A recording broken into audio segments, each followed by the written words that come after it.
ओम शांति। ओम शांति।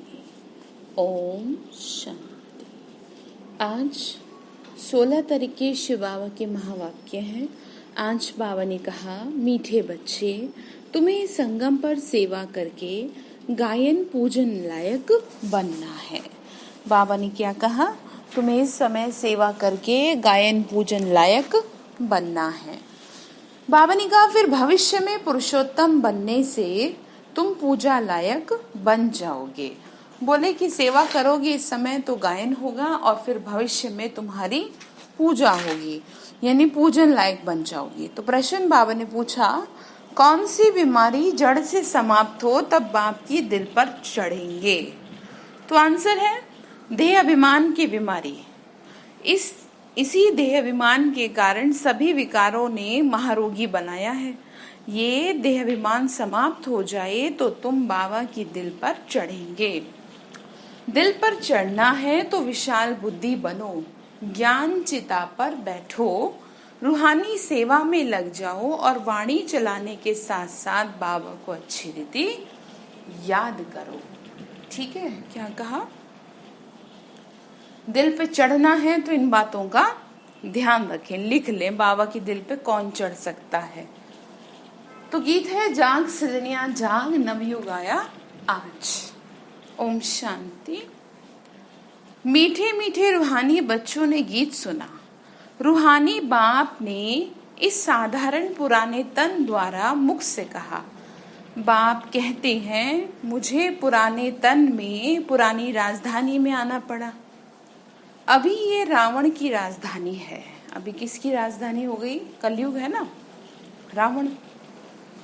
मैं पराये तन में प्रवेश करता हूँ। अपना तन होता तो उसका नाम पड़ता, हमारा नाम बदलता नहीं। बाबा ने क्या कहा? मुझे तुम्हारी खातिर क्या करना पड़ता है? बोलो।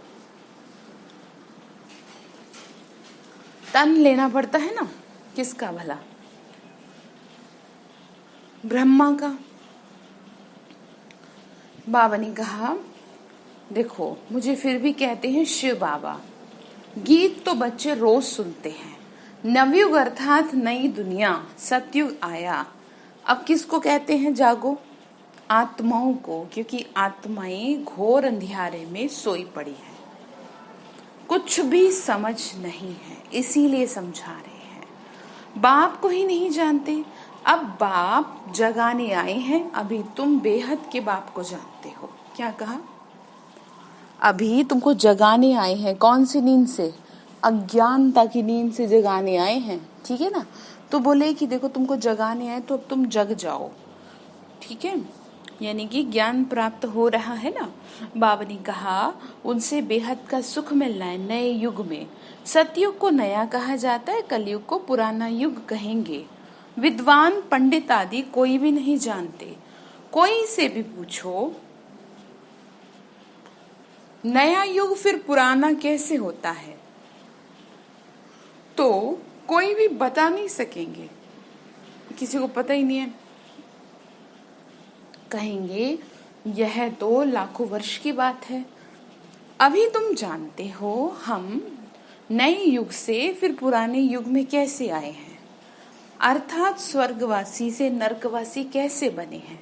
मनुष्य तो कुछ भी नहीं जानते। जिनकी पूजा करते हैं उनकी बायोग्राफी को भी नहीं जानते। बाबा ने कहा, जैसे जगदम्बा की पूजा करते हैं, अब वो अम्बा कौन है जानते ही नहीं। अम्बा वास्तव में माताओं को कहा जाता है, परंतु पूजा तो एक ही होनी चाहिए। बाबा ने क्या कहा? अम्बे माँ कहते हैं ना, तो बाबा ने कहा पूजा तो एक ही होनी चाहिए। शिव बाबा ने कहा, शिव बाबा का ही एक ही अव्यय विचारी यादगार है। अम्बा भी एक है, परंतु जगत अम्बा को तो जानते ही नहीं कि वो कौन है अम्बा। ये है जगत अम्बा और लक्ष्मी, जगत की महारानी। दिखाया ना, फोटो में दिखाया हुआ है, बनती है यही महारानी अम्बा।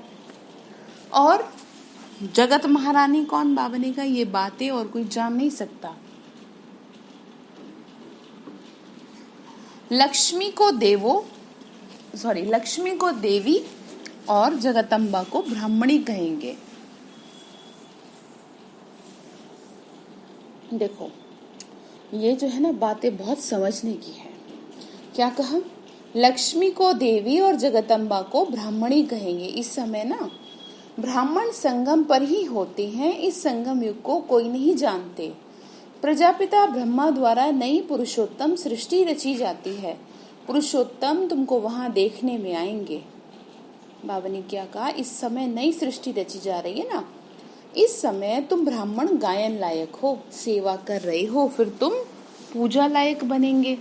ब्रह्मा की इतनी भुजाएं, बाबा ने कहा ब्रह्मा को इतनी भुजाएं देते हैं, जगदम्बा को क्यों नहीं देंगे? उनके तो सब बच्चे हैं, जगत की माँ है ना। माँ बाप ही प्रजापिता बनते हैं, बच्चों को प्रजापिता नहीं कहेंगे, प्रजा के पिता। बच्चे हैं ना हम सभी, ज्ञान प्राप्त हुआ जिससे, तो इसीलिए कहा उनको पिता। लक्ष्मी नारायण को कभी सतयुग में जगत पिता जगत माता नहीं कहेंगे। प्रजापिता का नाम बाला है, जगत पिता और जगत माता एक ही है, बाकी है उनके बच्चे। अजमेर में प्रजापिता ब्रह्मा के मंदिर में जाएंगे तो कहेंगे बाबा। अजमेर में है ना ब्रह्मा का मंदिर, क्योंकि है ही प्रजापिता, प्रजा के पिता, और वो प्रजा इस समय बन रही है। हद के पिताएं बच्चे पैदा करते हैं तो वो हद के प्रजापिता ठहरे। लेकिन यहाँ क्या है? यहाँ तो कितनों को ज्ञान प्राप्त होता है। ये है बेहद का। शिव बाबा को सब आत्माओं, बाबा ने कहा शिव बाबा तो सब आत्माओं का बेहद का बाप है। ये भी तुम बच्चों को कॉन्ट्रास्ट लिखना है। जगदम्बा सरस्वती है एक, नाम कितने रख दिए हैं देखो, समझने की बात है। जगदम्बा सरस्वती है एक, नाम कितने रख दिए? दुर्गा, काली, कितने नाम रख दिए। अम्बा और बाबा के तुम सब हो बच्चे। ये रचना है ना, प्रजापिता ब्रह्मा की बेटी है सरस्वती, उनको अम्बा कहते हैं। ये जो रहस्य है ना ज्ञान के, शिव बाबा ने समझा, इनको बहुत अच्छी तरह समझना चाहिए, क्योंकि बहुत सारे लोगों के दिमाग में कंफ्यूजन रहती है, तो मुरली के थ्रू इस चीज को क्लियर किया जाता है। बाकी है बच्चे और बच्चियां, सब हैं एडॉप्टेड, सब गोद लिए हैं। कैसे गोद लिए? ज्ञान से। इतने सब बच्चे कहाँ से आ सकते हैं? ये सब है मुख वंशावली। मुख से स्त्री को क्रिएट किया तो रचता हो गया, कहते हैं ये मेरी है, मैंने इनसे बच्चे पैदा किए, ये सब है एडॉप्शन। ये फिर है ईश्वरीय मुख द्वारा रचना। यहाँ पे जो रचना है वो कैसे है? ईश्वरीय मुख द्वारा। ब्रह्मा के मुख से ब्राह्मण निकले, तो वो कौन है? वो हम ही आत्माएं तो है ना, जो ब्रह्मा के द्वारा ज्ञान प्राप्त करती हैं संगम युग पर। बच्चे और बच्चियों को बावनिका एडॉप्ट करते हैं। बड़ी सूक्ष्म समझने की ये बातें हैं, समझे? बड़ी सूक्ष्म बातें हैं, दिमाग थोड़ा लगाना पड़ेगा ना ज्ञान सुनने में भी। बाबा ने कहा देखो, इन बातों को समझने से तुम ये लक्ष्मी नारायण बनते हो। कैसे बने ये हम समझा सकते हैं। क्या ऐसे कर्म किए जो ये विश्व के मालिक बने? तुम प्रदर्शनी आदि में भी पूछ सकते हो। तुमको मालूम है इन्होंने ये स्वर्ग की राजधानी कैसे ली? तुम्हारे में भी यथार्थ रीति हर कोई नहीं समझा सकते। जिनमें दैवी गुण होंगे, इस रूहानी सर्विस में लगे हुए होंगे। बावलिंगा बहुत कम है जो समझा पाए, वो समझा सकते हैं। बाकी तो माया की बीमारी में फंसे रहते हैं। अनेक प्रकार के रोग हैं। कौन से रोग? माया के रोग, ठीक है ना।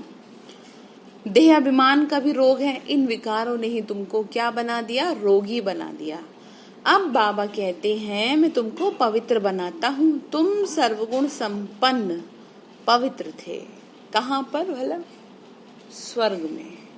अभी पतित बन गए हो। बेहद का बाप ऐसे कहेंगे, इसमें निंदा की कोई बात नहीं। बाबा ने कहा मैं तुम्हारी कोई निंदा थोड़ी कर रहा हूँ, जैसे हो गए वही कह रहा हूँ। बाबा ने कहा भारतवासियों को बेहद का बाप कहते हैं। मैं यहाँ भारत में आता हूँ।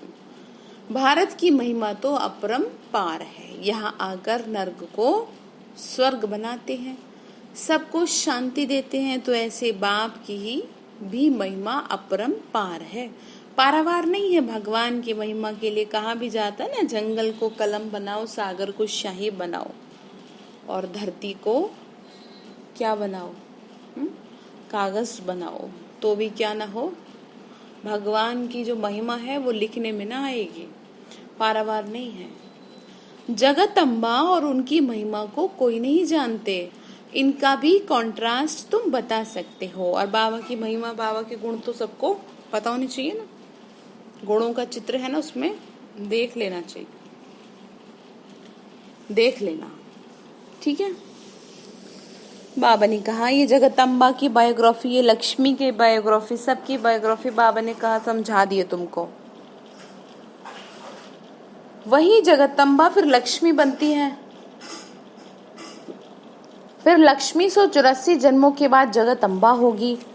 चित्र भी अलग अलग रखने चाहिए, दिखाते हैं लक्ष्मी को कलश मिला, परंतु लक्ष्मी फिर संगम पर कहाँ से आई, वो तो सतयुग में हुई। ये सब बातें बाबा समझाते हैं। चित्र बनाने के ऊपर जो मुकर्रर है उनको विचार सागर मंथन करना चाहिए, तो फिर समझाना सहज होगा। इतनी विशाल बुद्धि चाहिए तब दिल पर चढ़े। जब बाबा को अच्छी रीति याद करेंगे, ज्ञान चिता पर बैठेंगे, तब दिल पर चढ़ेंगे। बाबा ने क्या कहा, जब ज्ञान चिता पर बैठेंगे, बाबा को याद करेंगे, तभी तो दिल पे चढ़ेंगे ना। ऐसे नहीं जो बहुत अच्छी वाणी तो चलाते हैं वो दिल पे नहीं चढ़ते। बाबा ने कहा भले वाणी अच्छी चलाते, मुरली सुनाते हैं, लेकिन उससे कोई दिल पे ऐसे थोड़ी चढ़ जाता बिना याद करे। बाबा कहते हैं दिल पर अंत में चढ़ेंगे, और वो भी कैसे, नंबरवार पुरुषार्थ अनुसार। और वो भी डिटेल में बताए कि जब देह का अभिमान खत्म हो जाएगा तब क्या कर पाएंगे, तब ये मेरे दिल पर चढ़ सकेंगे, ठीक है। बाबा ने समझाया है ब्रह्म ज्ञानी ब्रह्म में लीन होने की मेहनत करते हैं, परंतु ऐसे कोई लीन हो नहीं सकता, बाकी मेहनत करते हैं, उत्तम पद पाते हैं। ऐसे ऐसे महात्मा बनते हैं जो उनके प्लेटिनियम में वजन करते हैं, क्योंकि ब्रह्म में लीन होने की भी तो मेहनत करते हैं ना, तो मेहनत का फल तो मिलता है। बाकी मुक्ति जीवन मुक्ति नहीं मिल सकती। तुम बच्चे जानते हो अब ये पुरानी दुनिया गई की गई। बाबा ने कहा तुम्हें तो समझ है ना, इतने बॉम्ब्स बनाए हैं रखने के लिए थोड़े बनाए, देखो देख रहे हैं ना, सब कुछ जान रहे हैं क्या क्या हो रहा है। तुम जानते हो पुरानी दुनिया के विनाश के लिए बॉम्ब काम आएंगे। अनेक प्रकार के बॉम्ब्स हैं, बाप ज्ञान और योग सिखलाते हैं। बाबा ने क्या कहा, ज्ञान और योग सिखला रहा हूं ना, फिर राज राजेश्वर डबल सिरताज देवी देवता बनेंगे। कौन सा उच्च पद है, ब्राह्मण चोटी है ऊपर में। बाबा ने कहा कि कौन सा पद ऊंचा है, देखो ब्राह्मण चोटी, चोटी का प्रतीक है कि बहुत ऊंचे हैं, सबसे ऊपर। अभी तुम बच्चों को पतित से पावन बनाने बाप आए हैं, फिर तुम भी पतित पावनी बनते हो। ये नशा है ना, हम सबको पावन बनाए राज राजेश्वर बना रहे हैं। बाबा सबको क्या कर रहे हैं, पावन बना रहे हैं। बनेंगे भी कैसे, याद से। फिर तुम पतित पावनी बनते हो, ये नशा है ना, हम सबको पावन बनाएंगे। नशा तो बहुत खुशी में रहे, नशा हो तो बहुत खुशी में रहे। बाबा ने कहा अपने दिल से पूछो तो सही कि हमने कितनों को आप समान बनाया, कितनों का कल्याण किया, कितनों को ज्ञान सुनाया, कितनों की मनसा सेवा की, कितना प्रकृति को वाइब्रेशन दिए। बाबा पूछ रहे हैं। प्रजापिता ब्रह्मा और जगत अम्बा दोनों एक जैसे हैं, ब्राह्मणों की रचना रचते हैं। सेवा करी ना बाबा ने भी। शूद्र से ब्राह्मण बनने की युक्ति बताते हैं, ये कोई शास्त्र में नहीं है, ये है ही गीता का युग। महाभारत लड़ाई भी बरोबर हुई थी। राजयोग एक को सिखाया होगा क्या, बाबा ने कहा कोई ये तो है नहीं कि एक कोई राजयोग सिखाया होगा। समझे, मनुष्यों की बुद्धि में फिर अर्जुन और कृष्ण ही है। यहाँ तो ढेर पड़ते हैं, बैठे भी देखो कैसे साधारण हो, छोटे बच्चे अल्फ बे पढ़ते हैं। बाबा ने कहा कैसे? यहाँ साधारण रीति से बैठ करके बच्चे पढ़ते हैं। बाबा ने क्या कहा? छोटे बच्चे अल्फ बे पढ़ते हैं, तुम बैठे हो, तुमको भी अल्फ बे पढ़ा रहे हैं। अल्फ यानी अल्लाह और बे यानी उसकी बादशाही। ये है वर्षा। बाबा कहते हैं मुझे याद करो तो तुम विश्व के मालिक बनेंगे। कोई भी आसुरी काम नहीं करना। बाबा बोले दैवी गुण धारण करने हैं। देखना है क्या कि हमारे में कोई अवगुण तो नहीं है। क्या देखेंगे? हमारे में कोई अवगुण तो नहीं है। मैं निर्गुण हारे में कोई गुण नहीं। अभी निर्गुण आश्रम भी है परंतु अर्थ तो कुछ भी नहीं समझते। निर्गुण अर्थात मेरे में कोई गुण नहीं। वो सोचते हैं भगवान के लिए ना वो पालनहारे, निर्गुण और न्यारे। तो ये शब्द गलत है। निर्गुण तो हम हो गए ना, हमारे में कोई गुण नहीं रहा। तो बाबा वही कह रहे क्या बनाए हैं?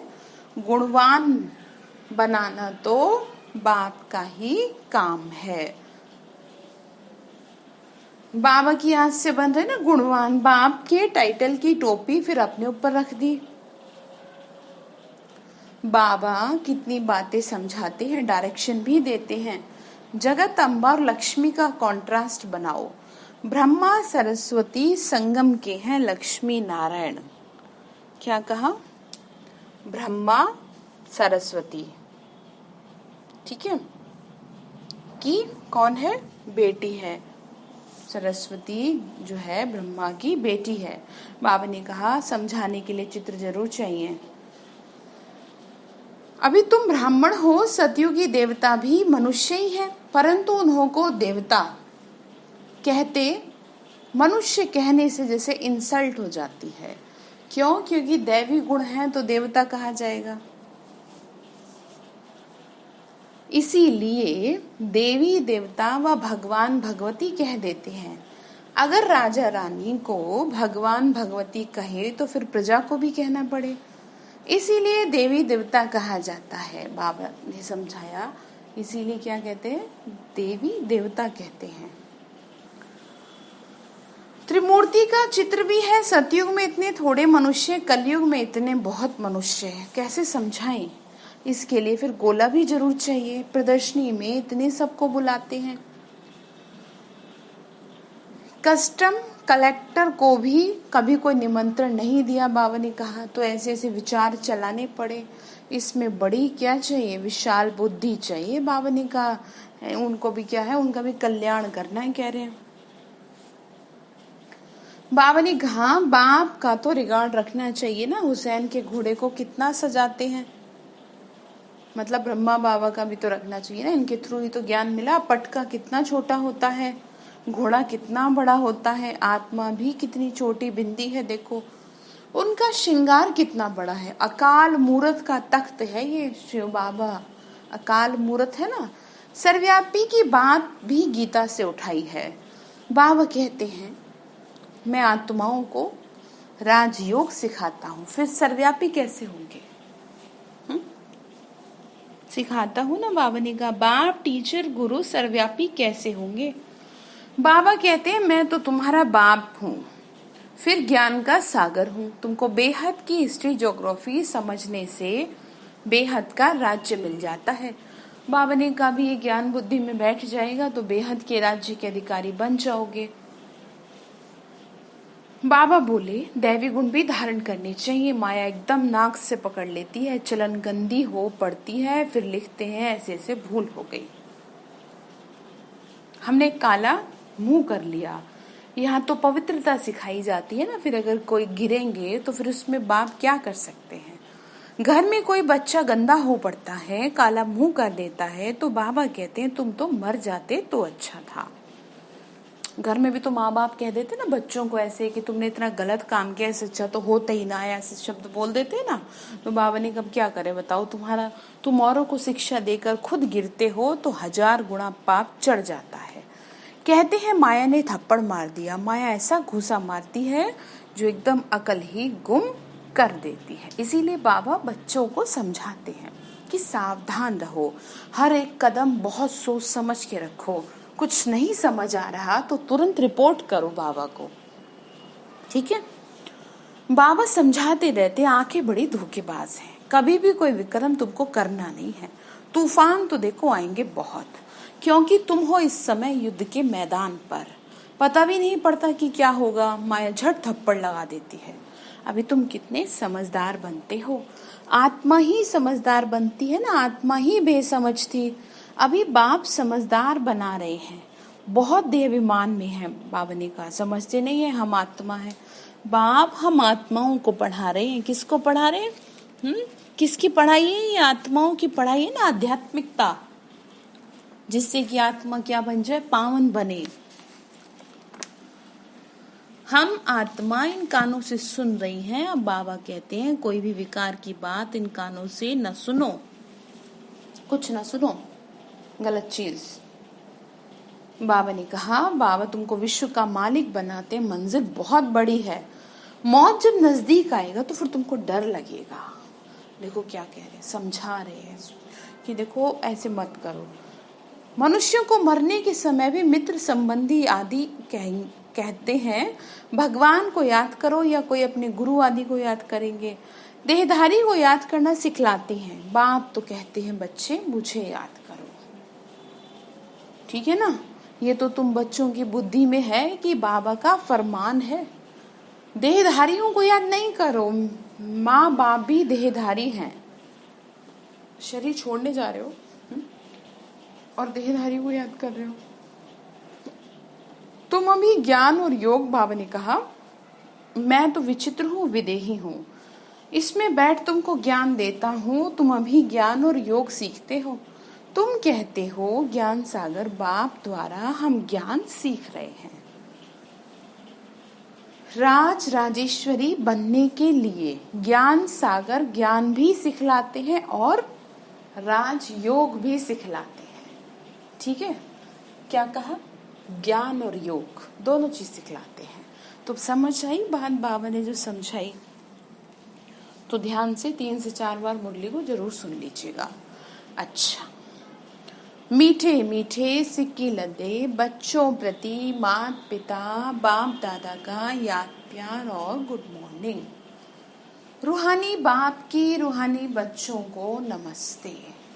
हम रूहानी बच्चों की रूहानी माता पिता बाप दादा को नमस्ते। शिव बाबा नमस्ते।